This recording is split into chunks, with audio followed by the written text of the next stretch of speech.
The alien warship Crimson Fong was a city of black steel and echoing corridors, bristling with enough weapons to level continents. Its crew was made of the Vrex, a reptilian warrior species infamous for their size, strength, and utter lack of patience. And then there was Sergeant Daniel Reeves, the only human on board. He wasn't supposed to be here. The original liaison officer from Earth had gotten himself reassigned after an incident involving alien cuisine and a trip to the medical bay. Daniel, an engineer with a bad sense of timing, had been drafted to take his place. Now he found himself working directly under General Korash Vex, the most feared military leader in the Vrex fleet, a towering female with talon-like claws, scales the color of gunmetal, and a gaze sharp enough to cut armor. For the past week, she'd been testing Daniel in ways that weren't covered in any military manual. Endless drills, equipment hauls, and a bizarre insistence that he spar with her in the ship's combat pit at the end of each shift. Last night's session had been the worst yet. Korash had challenged him to a full-contact close-quarters combat match, a tradition she claimed would strengthen bonds between warriors. He'd agreed, thinking it would be a quick, light training session. Had been anything but. The Vrex had no concept of light training. They fought like the battlefield was already littered with corpses, and you were next. By the end, Daniel's arms ached, his ribs throbbed, and his legs felt like they'd been run over by a cargo loader. And this morning, when the general stomped into the engineering bay, she was limping. "Human," Korash growled, her voice low and rough. "We must speak." Daniel set down his wrench. "Morning to you too, General."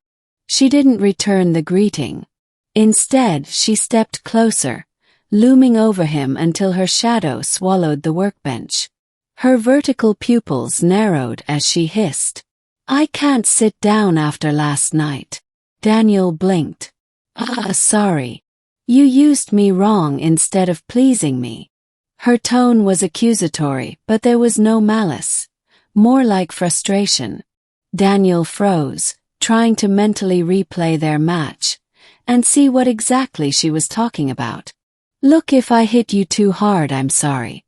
I thought you wanted full force." "That was not force, human," she snapped.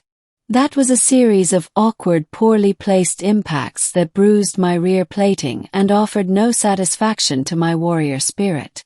The entire engineering bay went quiet. Two alien technicians at the far table subtly turned their heads to listen. Daniel's ears burned. "Okay. Can we maybe have this conversation not in front of the crew?"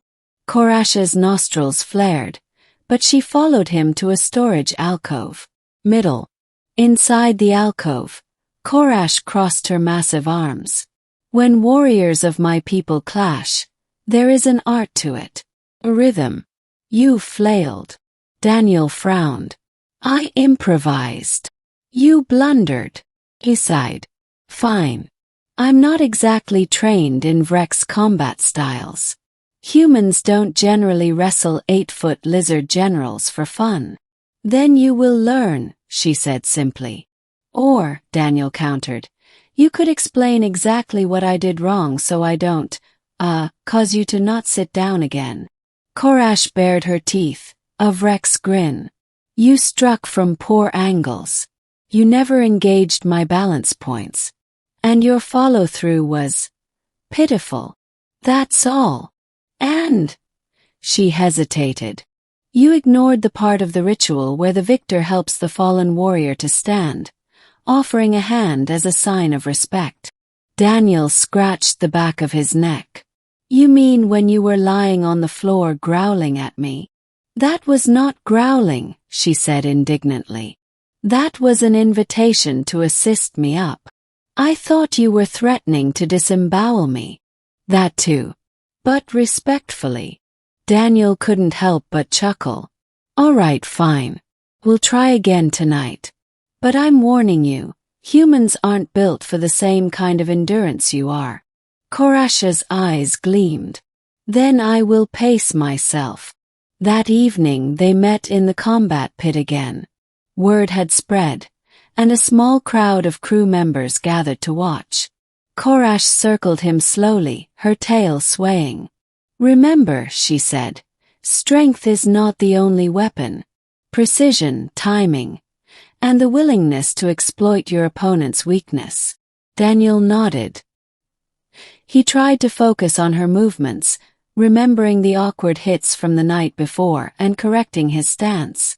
This time, when she lunged, he sidestepped and used her momentum against her. The crowd roared in approval as she hit the mat. Korash sprang back up with a grin. Better. For 20 grueling minutes they went back and forth, Daniel landing cleaner hits, Korash testing his limits with each exchange. Eventually, both were breathing hard, sweat slicking their skin and scales. Then she pulled a move he'd never seen before, twisting low, sweeping his legs, and pinning him with one clawed hand on his chest. You yield? She asked, her voice husky. Daniel grinned up at her. Not yet. He twisted sharply, hooking his arm under hers and reversing the pin. The crowd erupted again. By the end, they were both laughing, a sound so rare from Korash that the crew would talk about it for weeks. Ending. The next morning Daniel was sore, but not broken. As he limped into the mess hall, he spotted Korash already seated, a plate of some steaming alien meat in front of her. She gestured for him to join her. Human, she said as he sat down. Last night was acceptable. High praise, Daniel said, sipping his coffee. You struck with intent. You learned my balance points. You even remembered the hand. Daniel smirked. Glad to hear it. You gonna tell me you can sit down fine now? Her expression was dead serious. No, I still cannot sit comfortably. But this time it is the good kind of pain. Daniel choked on his coffee. That's, great. It is, she said firmly. And I expect the same effort in all future matches. He groaned. Future matches. You're trying to kill me. Korash leaned forward, her eyes glinting. No, human. I am trying to make you. And somewhere deep in his aching muscles, Daniel knew she meant it as the highest compliment of Rex could give. As he left the mess hall, he heard two crew members whispering. Is it true? One asked. The human pleased the general at last. Yes, the other replied. But he still lives. That is unexpected. Daniel just grinned to himself. Life aboard the Crimson Fong was going to be painful, exhausting, and probably humiliating at times. But for the first time he felt like he belonged here.